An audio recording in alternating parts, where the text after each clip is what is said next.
Hey there. Today we're going to talk about how to survive having your kids at home while you're working.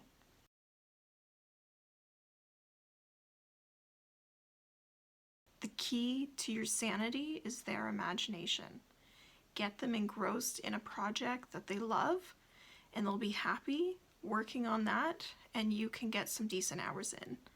Now, different age groups, this is going to look a little bit different.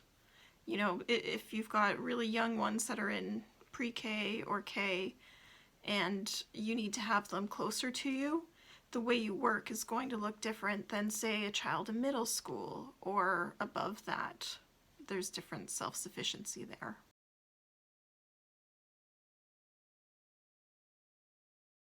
So one of the best tips I can give you is snacks. Have healthy snacks available and easy to grab so that they're not constantly coming to you. Have the conversation about, hey, if you get hungry and I'm in the middle of a meeting, these are the things you can grab to tie you over until I'm done that meeting. You might also want to have a conversation about not snacking so much that they don't eat lunch or dinner. Let's talk about different activities that will keep them engaged in what they need to be doing so that you can do what you need to be doing during those working hours. So for resources that don't involve the computer, one of the best resources you can use is a make stuff box or table. A garbage table that you don't care about, where you can just have like a central island of craft supplies, you know, construction paper, pipe cleaners, glue, if you're brave, paint, and if you trust your child, paint, but you can limit what's there as well. Scissors, tape, oh my goodness. Give my child some comic backing boards, tape, and markers, and you might not see her for 3 hours because she's that engrossed in what she's doing. So if you can set up a kind of station like that where they can just dig into their imagination, you might find that they're going to make functioning locks for their bedroom door to keep you out, or robots, or who even knows what direction it's going to come in. That blank page holds a lot of promise for them, especially when they can start making it go 3D with the use of tape. Lego, and more Lego is a key to sanity. There's been a few conference calls that have happened here with Lego and audiobooks. Now the Brave Writer, thankfully, she does wonderful programming, a lot of curriculum for homeschoolers. She's offered up some of her resources for free during the next few weeks, I think until April 30th. So there's 100 daily writing tips that she's offering for free, or a 7-day writing blitz. So this is something that you would print off of the computer and then leave a little prompt out with a cute little notebook or something and let your child just go to town. And if they're not at the age where they can really spell well, just tell them that spelling doesn't matter and see if they can put it in pictures, or just start getting something on the page that relates to what that prompt is.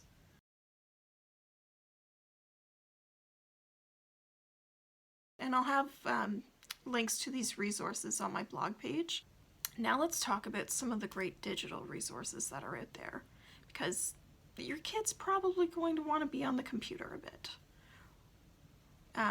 Breakout EDU is a resource that my mom uses a lot in her libraries to do the breakout rooms that she runs. They've put together what they're calling fun at home games, and there's some pretty good games that are really entertaining, but there's a lot of educational content there too, and they've grouped them by ages for you. So if you have children on the younger scale, there's stuff there for them, or all the way up to high school. There's options there too.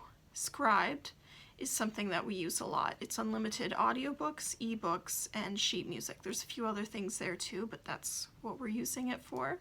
I'm able to give you a 60-day free trial if you wanted to use that. Since a lot of our libraries are closed, a lot of those free resources we look to for books and things like that aren't as available. Another great resource is going to your library website and checking out what resources they link to as well. Let's not forget about that.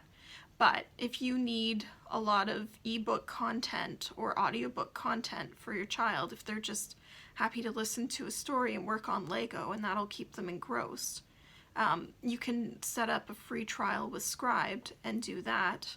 And you can do up to 6 devices off of one account. Another great resource is TVO Kids. If you're in Ontario, you definitely have access to this. I like when my daughter chooses to watch shows on that because I know what she's getting in terms of commercials or, you know, different commercial ideas being tossed at her. And the quality of the shows is pretty good. I mean, who doesn't love Odd Squad? Another great resource is SciShow Kids on YouTube. I'll put a link to that there. They do some great videos that your child may decide to binge watch, maybe? All the content there's great, and you know, there's concepts where my daughter will just like pop out a tidbit that she picked up on a video and I'm like, oh, I wasn't aware of that. Let me look that up. And yeah, it's correct. So that's pretty cool. Another resource, if you're looking for like more worksheet style stuff that you want your kids to be working on, similar to what was used in their classroom, you might find that your teacher was using stuff off of Teachers Pay Teachers, which is a pretty cool resource. It's not very expensive to get something. They do also sometimes offer some free stuff up.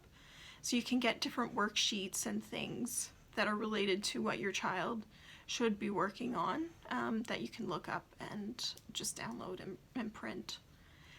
Also, if you want to have your child in like a classroom style learning while you're working and they have access to a computer where they can do a digital online meeting, you can use something called OutSchool. It's actually pretty cool. My daughter's doing a physics course through there right now. Some of the courses are longer. This one is a paid resource, but there are like individual session courses. So you could set your child up and have them going on the meeting on their own and at the same time be in another room doing what you need to do. The course we're in, it's actually recorded, so I can go back and see what they were learning. But it's just the child on the screen, and it's only children allowed other than the teacher itself. I mean, parents can be in the room and monitoring what's going on if you choose to be, but they ask that the parents aren't on the screen or engaging in the class, that the class is for the children. So that's a pretty good resource as well.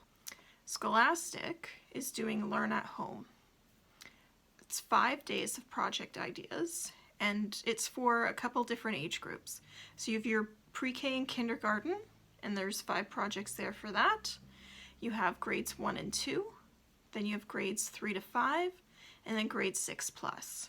So there's a couple videos and different resources you can rely on. Most of it's available online, and links are right there, and it's all set out. So if you don't have a child who has something that they naturally are going to go to and you can just get them engrossed in, they've got a couple things out there that you can just use to kind of get you going and get into the flow of this. Actual tours of museums, and I know you might be thinking like, oh boy, how fun is that going to be? You could do like a whole little unit on codes and decoding and, you know, spy work.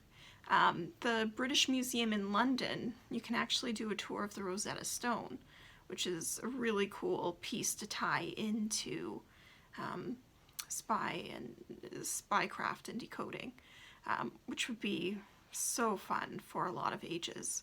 You know, writing letters to each other in code and emailing them to their friend.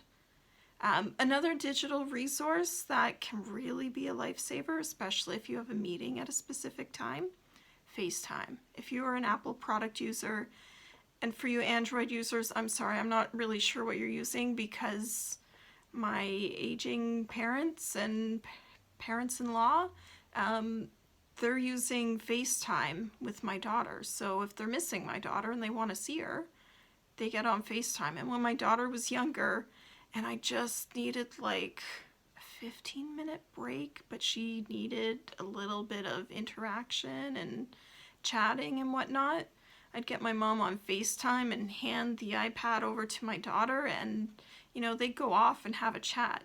Although I think my mom did get motion sickness when my daughter gave her a tour of our new house.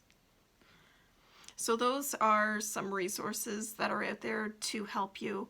Again, as more people send things to me that are free right now, I'm going to add them to my blog post, so I'll put a link to that in the description of the video. And stay sane, stay safe, and let me know if you have any questions. Hopefully this helps.